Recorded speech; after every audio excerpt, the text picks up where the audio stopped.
you, Jack, for organizing these seminars. And um, I'm giving 3 talks in total. I guess next week I'm also talking, and then I'm going to have one more talk. So, more or less, the plan for the 3 talks is Berkovich theory, flat morphisms, homotopy, epimorphisms, and topologies, and derived Berkovich theory and spec Z. I guess these are all going to be mixed somewhat, except maybe the third one is just in the last talk. And please feel free to stop me. Maybe I've said something wrong, or we can have a discussion about something. Also, if you can't see the slides, I can try to zoom in or something. So there's different theories of analytic geometry, like real analytic over R, complex analytic, rigid geometry and its dagger versions, and Berkovich geometry. And I'd like to add a work of Poineau over Z, which I think is really important, but I haven't completely absorbed that. Hubert geometry, and then other kinds of analytic geometries, just to be complete, which I don't know about, or have been lost to history. And so the features of these is that some of them kind of only work over certain kinds of fields. They all have various local models, which is kind of a disk or something, modulo and ideal. And then they all have various globalizations. And then Berkovich did define analytic geometry over an arbitrary Banach ring, but then he devoted like 1 page to that, and the whole rest of his book he assumed that his Banach ring was a non-Archimedean field. So I can say that this analytic geometry over Z is, there are some definitions, but there's like basically nothing known about it as far as I know, except for this work of Poineau. And the thing that interests me is derived analytic geometry, and also Berkovich theory over Z. Oh, I should also say Hubert geometry and Berkovich geometry are very comparable in the non-Archimedean case, but I don't think there's any Archimedean version of Hubert geometry. So it does have this advantages that perfectoid theory is phrased in terms of Hubert geometry, but because of just because it's more technical and it's kind of only in the Archimedean case, that's why the theory that I really am interested in is this one. Okay, so I'm sorry, many of you probably know this just better than me, but I'm gonna just start with the introduction, just the most basic definitions. So let's take a Banach ring to be unital and commutative,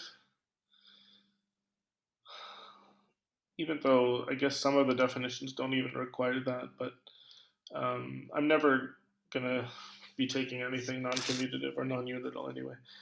So bounded multiplicative semi-norm is just a function to the positive or 0 and bigger real numbers. It's multiplicative. It's bounded with respect to the norm on the ring. This is the norm on the ring.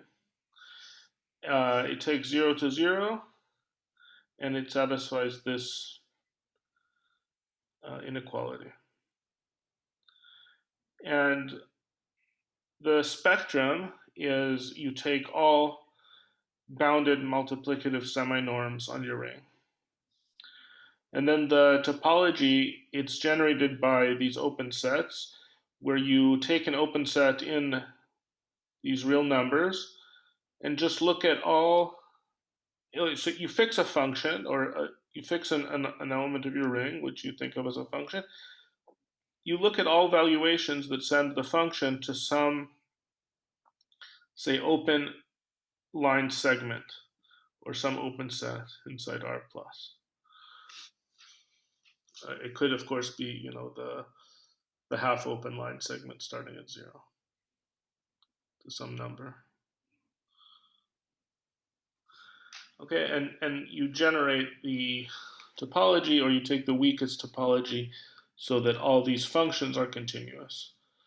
So the Berkovich spectrum, it kind of comes equipped automatically with a function into the product over all R in R of R plus, which just sends a valuation to its values on all. So this map sends nu to this collection nu of R, where R is in R.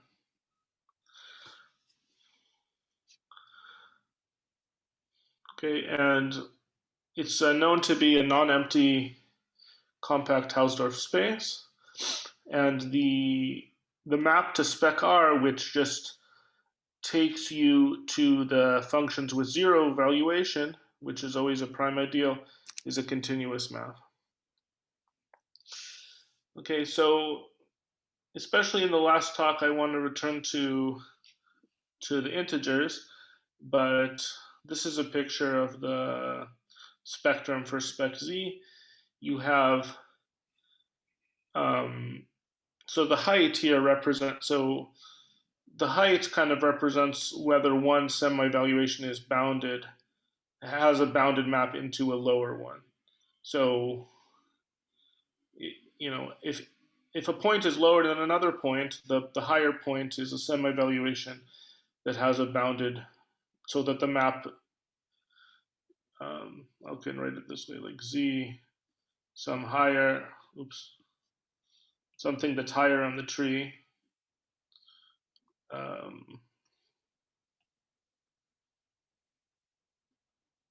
into Z lower is a bounded map.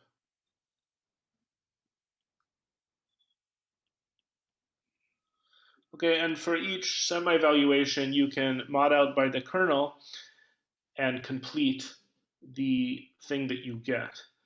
So this top one is the standard absolute value. You get the real numbers.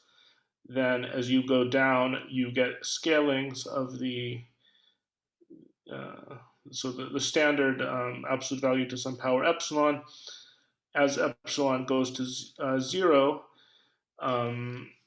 you converge into this trivial valuation. Then you have the p-adic valuations scaled by some power. So each of these branches has just the standard. I mean, usually it's standard to take the valuation of p to be p to the -1, but that can be scaled. And as you go down, you're going to approach this thing that corresponds to taking the trivial valuation on the finite field and then just pulling back that to Z. The thing that's interesting for me is that, say that we're on the 5 branch, that this Berkovich spectrum of Z5 is going to be this whole line segment from here to here. And I'm going to talk about making a cover that includes things like that. Okay. Any comments or questions?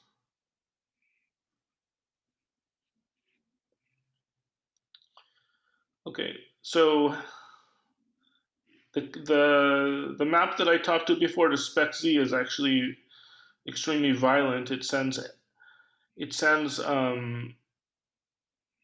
everything to the prime 0 except for these points at the bottom of the tree.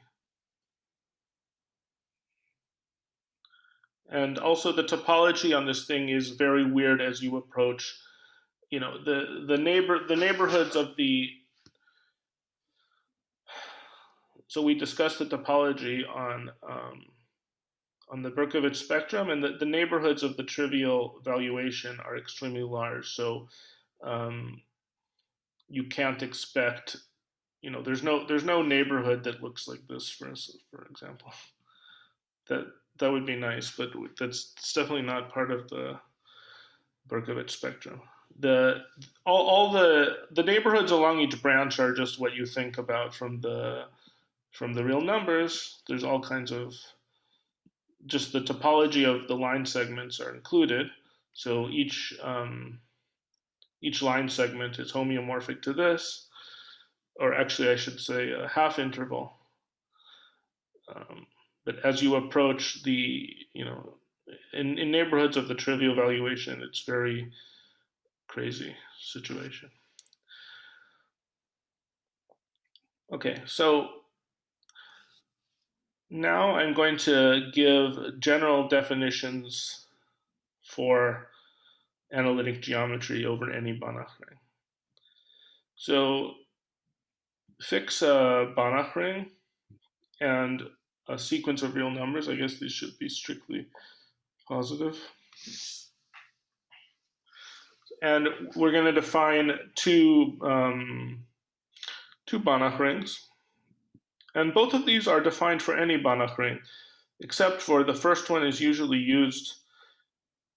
Actually, the first one's not even usually used, but the second one is usually used in the non-Archimedean situation.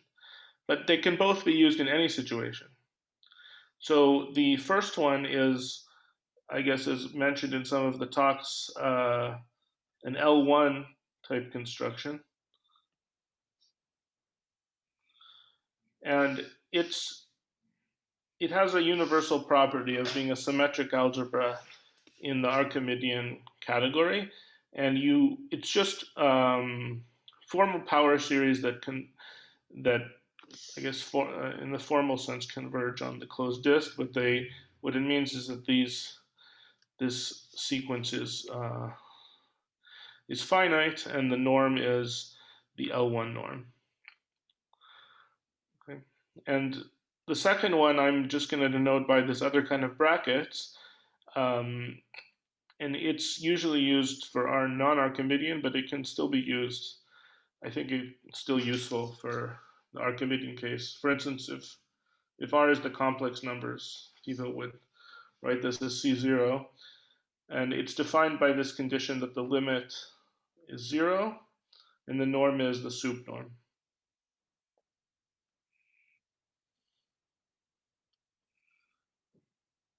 Okay, and of course, both of these contain the polynomials in a dense way, and unfortunately, Berkovich uses the opposite notation, but as I said, like he only spends like one of his pages of the whole book talking about this one anyway. But he actually, I'm actually using the opposite convention than him in terms of the squiggly or the square or the second kind of bracket.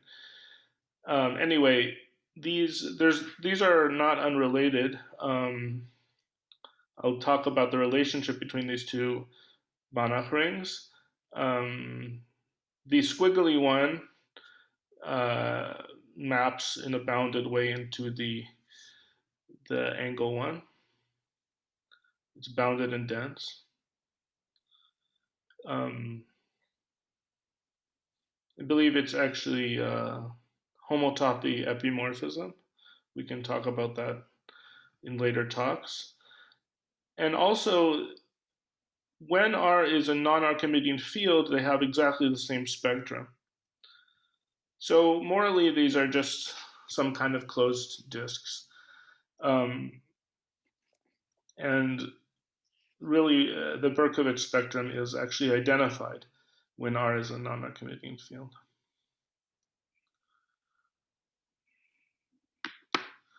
Okay, so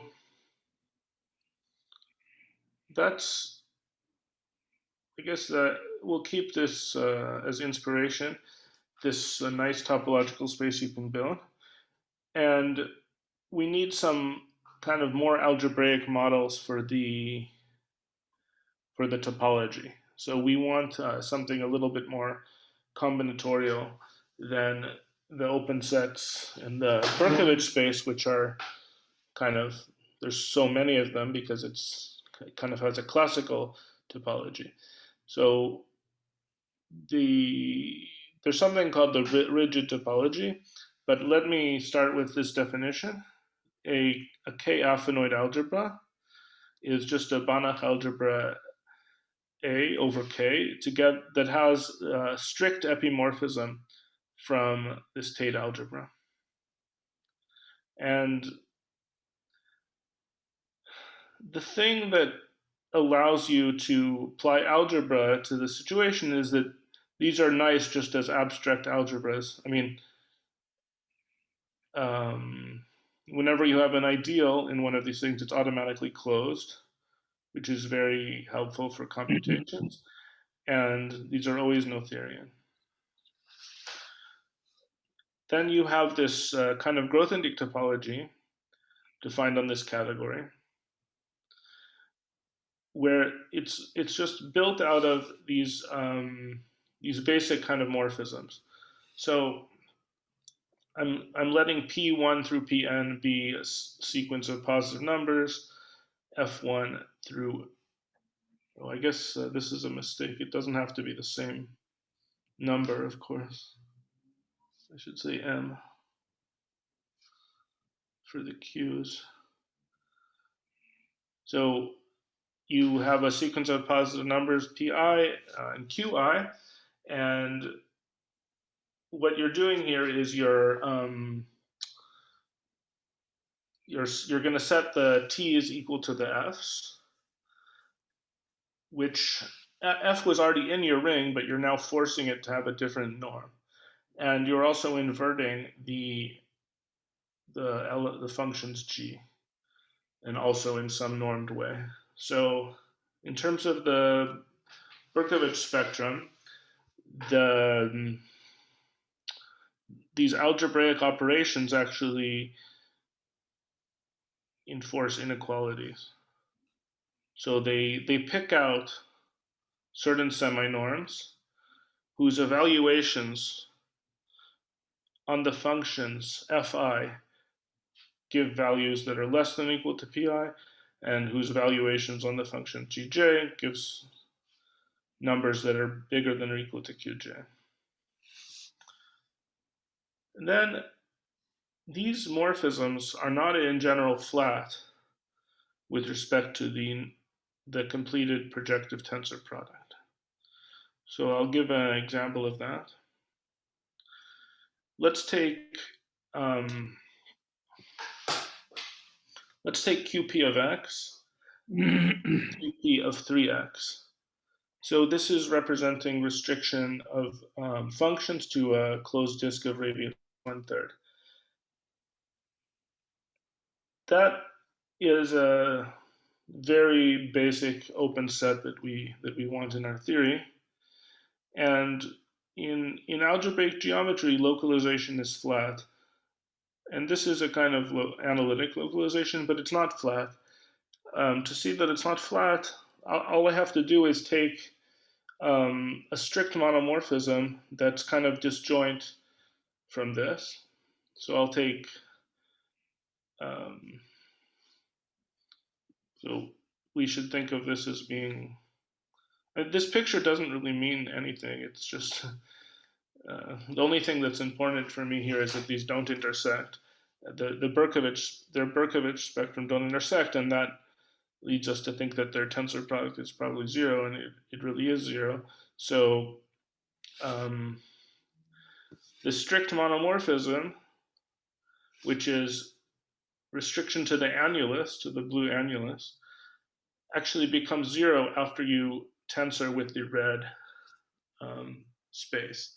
So of course it's no longer a strict monomorphism, and therefore the map isn't flat. Any questions about that?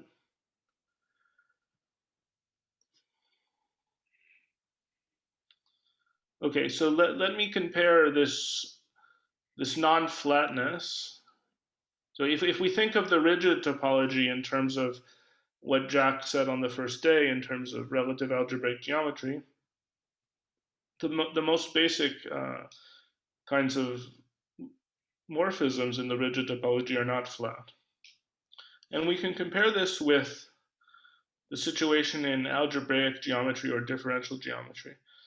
Um, and I think it doesn't really happen there. Definitely not in algebraic geometry when you're talking about finite presentation things. And I'll also mention something about differential geometry. So in algebraic geometry, a Zariski open is an étale and therefore flat monomorphism of finite presentation. Okay, so as long as you're a finite presentation, um, and you want to, make some abstract definitions, looking at ring morphisms, which are flat epimorphisms, is a perfectly good idea. Maybe an example in algebraic geometry of a non-flat morphism would be like taking a algebra even over the complex numbers to just the stock of the functions at a point. So this is still going to be a flat epimorphism. There's no kind of completion here. It's just a co-limit algebra, co-limit of algebras at a point, like a closed point, say a maximal ideal. But it's not going to be flat. But of course, this is not a finite presentation. So when you're a finite presentation, it basically means you're going to add finitely many variables and then quotient by an ideal. And for those kinds of morphisms, there's really no difference. So you're automatically going to be a flat epimorphism. And Toen-Betzozzi, they wrote this papers on derived algebraic geometry relative to symmetric monoidal model category. And they actually showed that in the algebraic context, the homotopy monomorphism topology, which we like, agrees with the Zariski topology. I also want to talk about, just mention the differential geometry. I'm actually a little bit confused about something here, but I'll say what theorems I'm talking about. There, I believe that the open sets are also flat. So it seems to me that you can't really have this situation here that I mentioned here in differential geometry, and I'll explain what's going on. So there, the smooth complex valued functions have a Fréchet structure, which is just a limit of a sequence of Banach spaces, which is just the intersection of the I times differentiable functions to get the infinitely differentiable functions.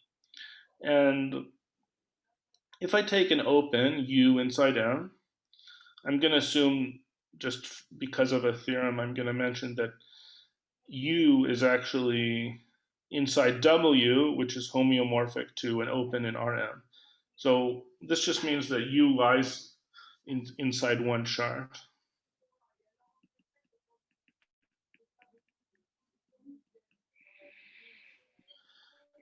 Then C infinity of M times U is flat over C infinity M, in fact free as Fréchet spaces, because C infinity of M times U is the completed projective tensor product of C infinity of M and C infinity of U. Okay, so this action map, which is just induced by the diagonal in the other direction, so I send a U to UU. This action map is, obviously a continuous map, and you can think of it as a part of a presentation of C infinity of U as C infinity of M modules.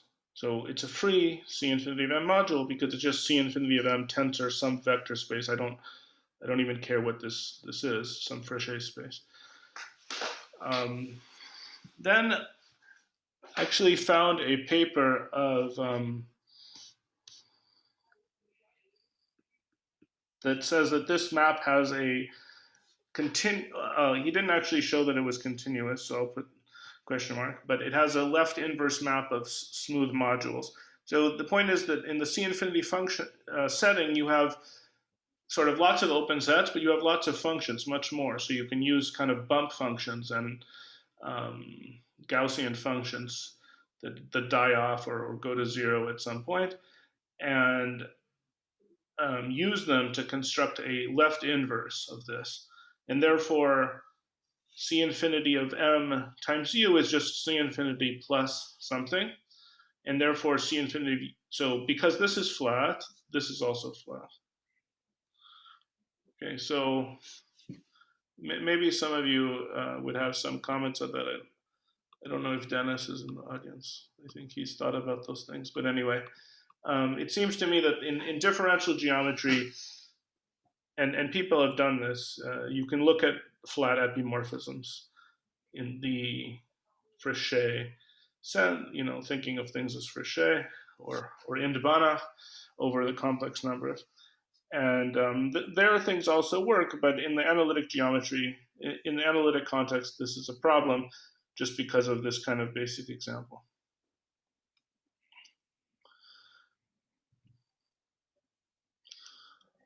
Okay, so and people, I can, if somebody wants, I can give references in differential geometry where people really looked at flat epimorphisms. But anyway, we're going to look at this larger class of homotopy epimorphisms. And now the observation,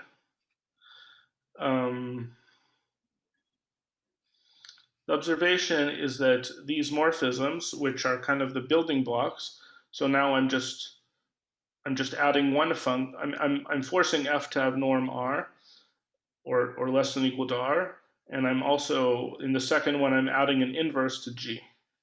So here you just take f or g inside A, and r and s are just positive reals. And these two morphisms are kind of the building blocks for the rigid geometry on aphanoids. Okay, how am I doing on time? Okay, I'm about halfway, that's fine. So the observation is that these are both homotopy epimorphisms for any f and g and A, and r greater than 0.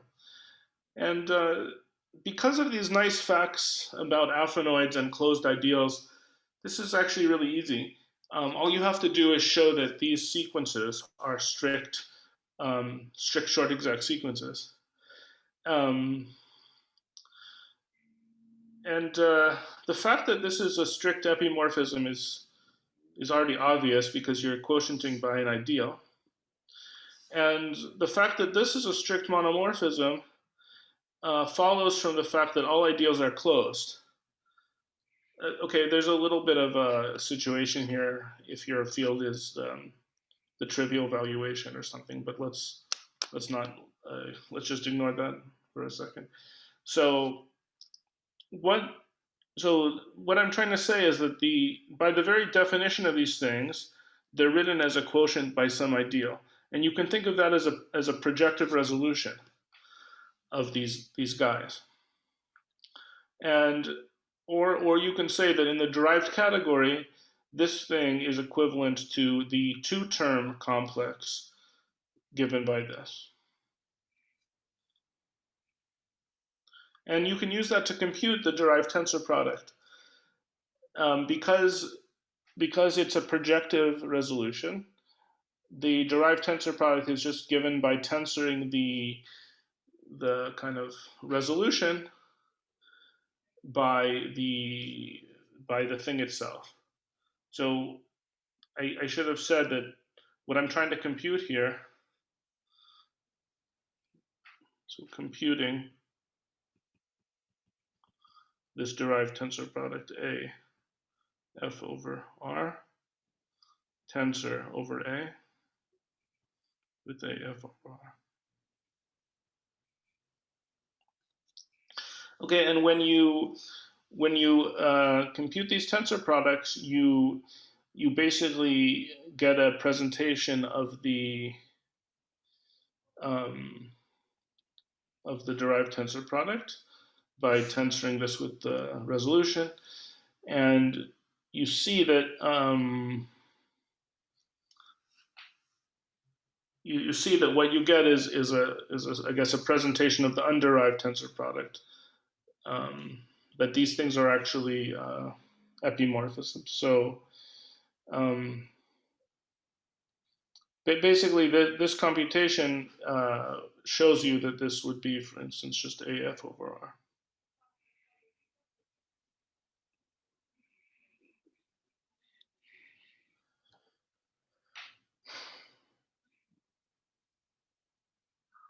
I guess I'm skipping some steps, but the key point is that these maps are strict monos, and that's what makes it easy to compute with. And then, in fact, the rigid topology of finite covers of the maximal. There was just a question: is this true for any Banach ring? So no. Now I'm going to talk about that later, but now, just to answer the question in the chat, I'm not. So there is a version of this for any Banach ring, but this proof doesn't work for any Banach ring. So it's true that for any Banach ring, you can do these localizations and you get a homotopy epimorphism, but the localization is a two-term complex. And I'll discuss the proof of that in the last talk. So this the first article that I did with Kobe says that the rigid topology of finite covers of the maximal ideal spectrum by alphanoids. The only reason I'm saying the maximal ideal spectrum because you have to talk about surjectivity of the covers, agrees with the homotopy monomorphism topology. Okay, so the point that one of the points of this abstract viewpoint is to be able to do geometry over all kinds of Banach rings, and of course the most interesting example for me is just Z. So let's talk about Z goes to ZP, which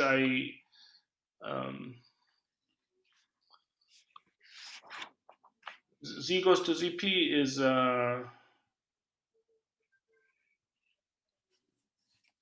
is interesting for me because you see that it appears in this as this line segment here.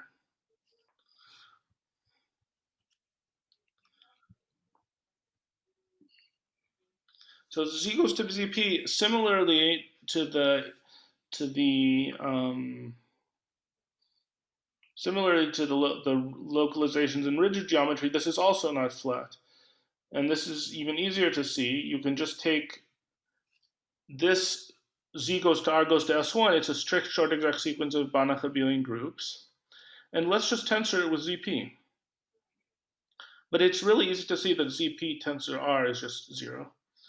So tensoring with ZP destroys the strict monomorphism Z goes to R.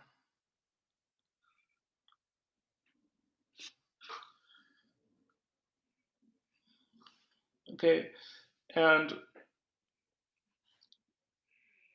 now let's consider the following short exact sequence. Of course, why did I take ZPX? Because I want to change the norm of P. Okay, in the integers, P has norm P, but we want to get to ZP, so we have to change the norm of P. So how do we change the norm of P? We add a variable of norm 1 over P, and then we equate that variable to P. So it's easy to see that you have a short exact sequence here. The only non-trivial thing is to check that it's actually strict. And the interesting, the non-trivial part of that is that this is a strict monomorphism. Okay, so product with x minus p is a strict monomorphism. And once you have that result, you can just proceed by the same tricks. You can use this as a presentation, and you can compute this and show that it's isomorphic to ZP. Okay, I just realized that I did not prepare enough material for today. So let me see what else. Yeah, so I guess I'm gonna stop a little bit early today, but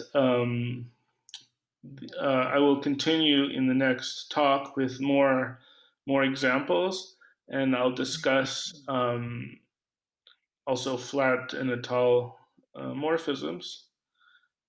And let's see, yeah, maybe I'll discuss also Frichet structures and covers. Okay, so I'll have to, so I'll end there. Sorry, it's a little bit brief today. But thank you. Any questions? Oh, I think people are muted. Are you?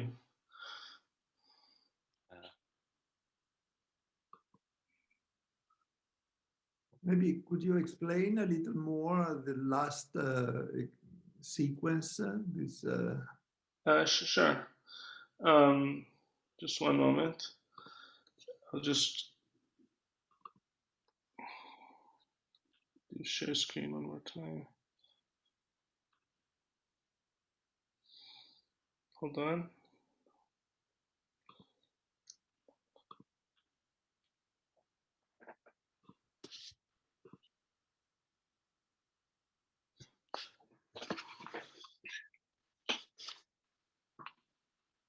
Okay, yeah, you're right. Actually, I skipped. Now that I think of it, I skipped a few things. So the first statement is that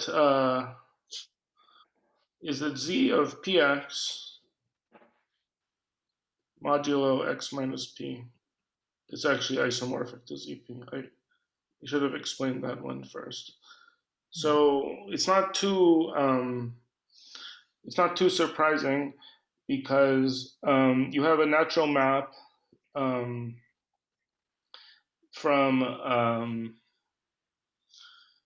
so the what you should think of is just before completion. So let's just take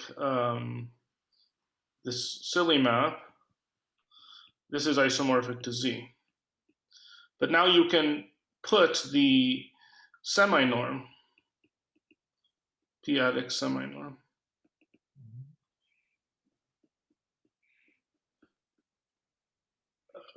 here, and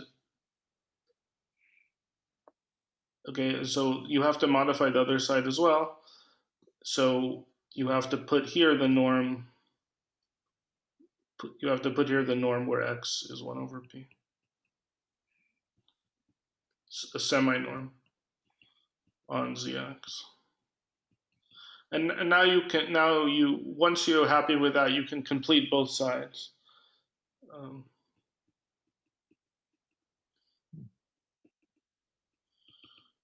So that's how you get this isomorphism.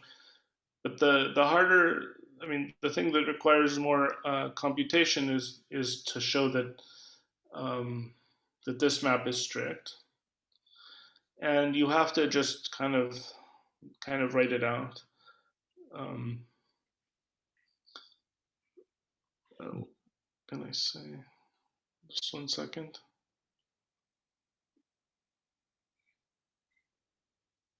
Yeah, so the estimate that that I actually claim holds is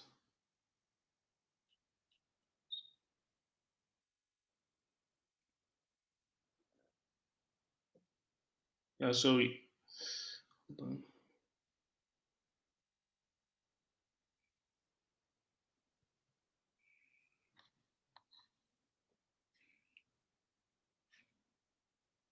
So maybe I should say what does strict mean like in practice? You have to know that the norm doesn't shrink too much. So when you show something is bounded, you want to know that it doesn't grow too much. To show something strict, you have to show that. So what you have to show in practice is that if you have f in z of px with some norm, that x minus p times it um, is bigger than some constant. So this result was showed in this article, Frichet modules and descent.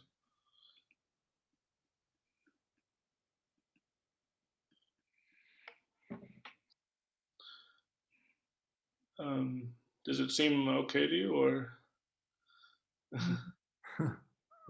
or are you suspicious about it?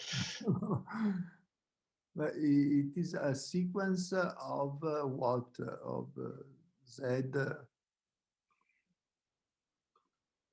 Z Banach spaces over Z, or what? Yes.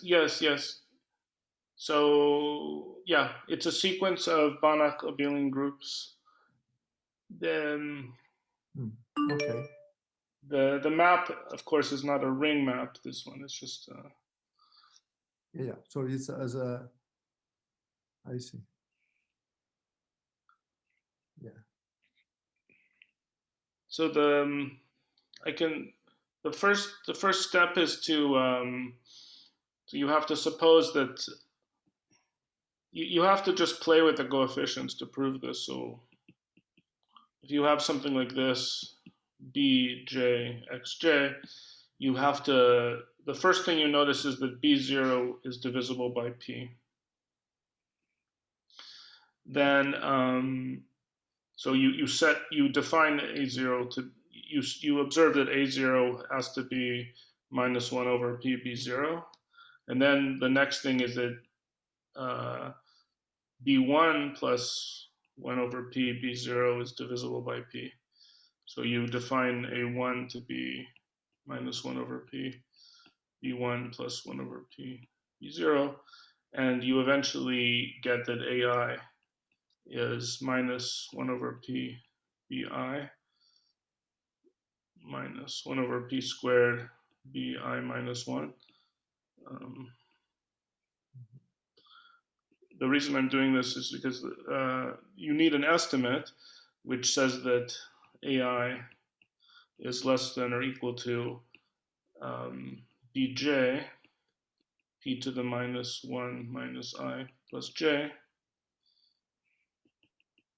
And this allows you to remember that we're not trying to show boundedness, we're trying to show the opposite of boundedness. So we're trying to show that sort of like dividing by x minus p, when you're allowed to do that, is bounded.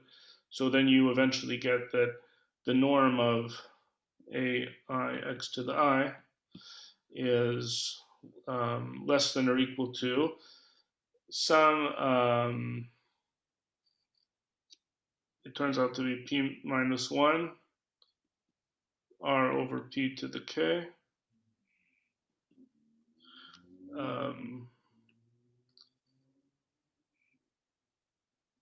B, okay, so I didn't say what r is. R is 1 over p in this example. bj p to the minus 1 minus I plus j. And the whole, the final estimate that I got is that the sum over of ai x to the I is less than or equal to 1 over p minus 1 over p sum over b j x to the j. So this is the estimate that I claimed is strictness, shows strictness. Um, I guess I'm going to talk about this in the future talk, but the following map is not strict.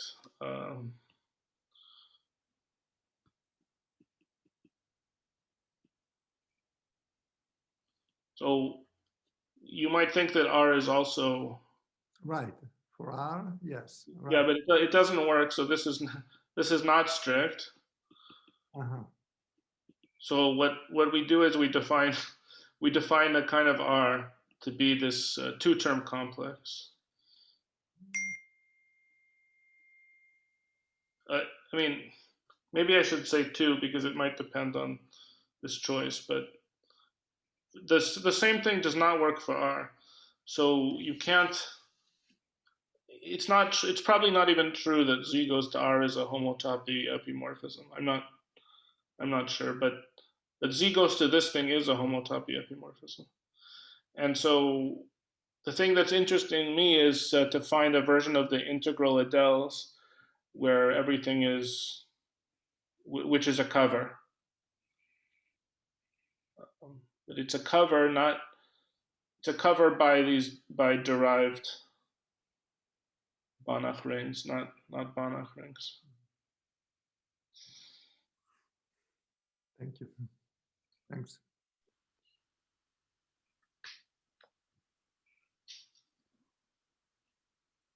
I think Devarshi had a question in the comments as well. Yeah. Also, maybe Kobe has something to add about this. I don't know what he's thinking. Yeah. So there was a conversation with Devarshi and Federico.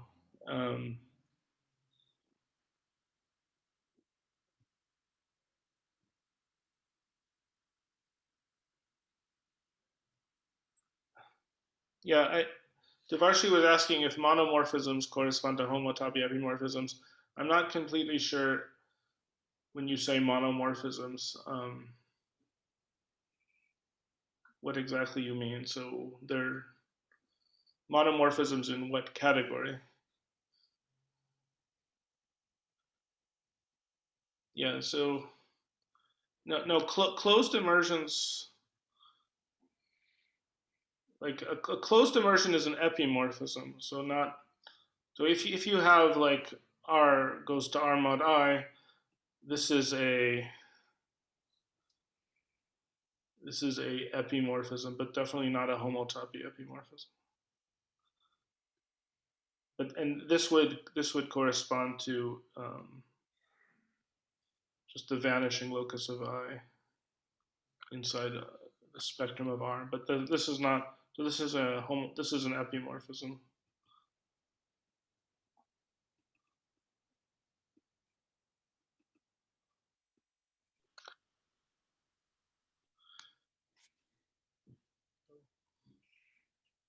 Any other questions? Yeah, just a small remark that about what you were saying about smooth functions, or functional differentiable manifolds. There is a paper of Pirkowski where he proves that homotopy APs between algebras of smooth functions are precisely flat epimorphisms. Oh, that's true. Yeah, so there's a. So yeah, what you were saying is correct, and it's proved in a paper of Pirkowski. That homotopy epis are flat epis? Yeah. Okay. Actually, Pirkowski... Yeah, they precisely agree. He might have been in the audience for a second, but maybe he's not here now. Okay. Somebody from Russia was in the audience. Okay. Yeah, so I should say that Pirkowski has a few papers on homotopy epis in both the complex analytic context and the differentiable context. So I guess he proves what I was claiming about flat epis. I actually discussed this once with him and mentioned this paper, which is also a Russian author. I'm not sure if he saw it. So this is the paper where they produced this section, but this is an older paper. But yeah, Pirkowski has a lot of recent work on flat and pseudo-flat and homotopy epis, all in the complex analytic or smooth context. Yeah.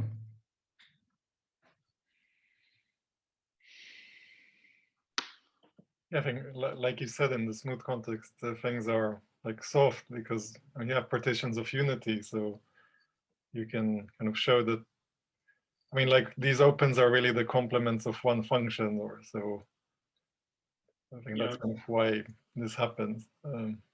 Yeah, C infinity of U is actually projective and flat, and the sort of the analytic context is in a way the hardest because it has lots of opens, but maybe not enough functions to make things really easy.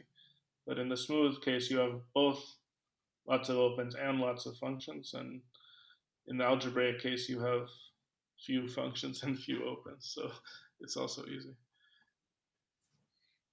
And maybe also about the last example you gave with the, it seems like the difference between R and ZP is that kind of for ZP I mean, it's the different types of localization, right? I mean, in one you're asking for X to be kind of less than P, and the other one you're asking it to be more than a half. So you get into this kind of boundary. I mean, I think it's really that when you work with this kind of Archimedean Tate algebra, it's much less well behaved than the non-Archimedean one, right? If kind of evaluating at boundary points, like the circle is a bad thing to do. That's why it's not strict. So. Yeah, that's a good point. It reminds me of something else I want to talk to about later. That if you put the dagger here, then it becomes strict. Mm-hmm. So you kind of have a choice of either going to the derived world or going to the dagger world. You can do whichever. You can even do both, but you have to at least do one of them.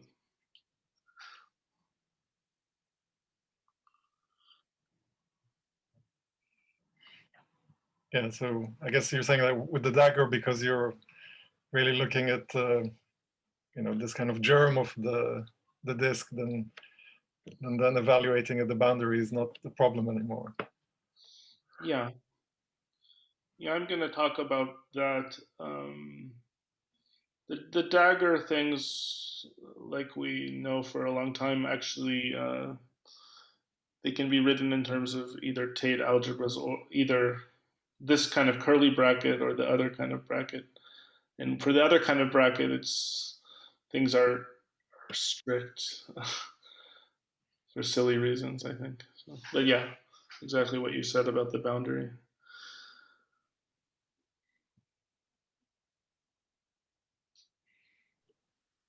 I'm also going to try to say something about Z-Triv in future talks, but I'm sorry, I didn't realize that would go so quick. But I guess with the questions, we kind of filled out the time.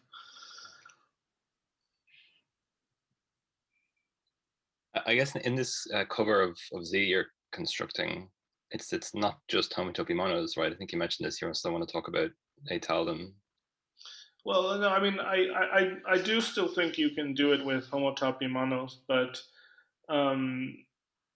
Étale morphisms are another class of morphisms. So there's supposed to be a version of this theorem that I discussed with Kobe, which we need also in the derived context. This kind of correspondence between homotopy monos and these rigid analytic opens, or whatever they're called, rigid analytic morphisms. Like the rigid analytic topology corresponds to homotopy monos, but there's also various kinds of Étale topologies in non-Archimedean geometry, and the Étale topology is something you can also construct from the abstract point of view using flat unramified morphisms, and then you have the choice of whether to add finiteness as well. So I'll try to go into that as well. But I think the cover that I was looking for was just homotopy monos, but there could be also Étale covers. That's an interesting idea, like which could restrict to algebraic extensions of Q and things like that. I never thought about that, but that's an interesting idea.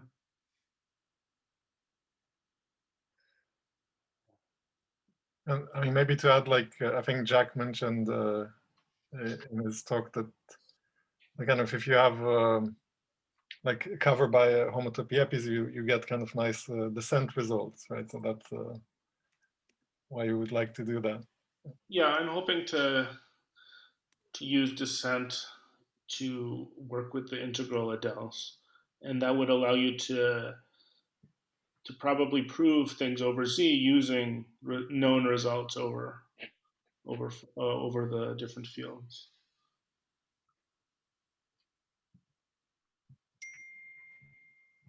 So I think you can get descent also if you like combine topologies together, but I think the difficulty is then defining other things that are stacks when you combine topologies. But yeah. Mm-hmm.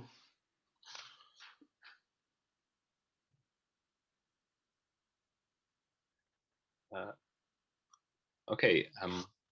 I guess if there are no more questions, we'll stop there for this week. And next week, Oren will be speaking again on more of this sort of material.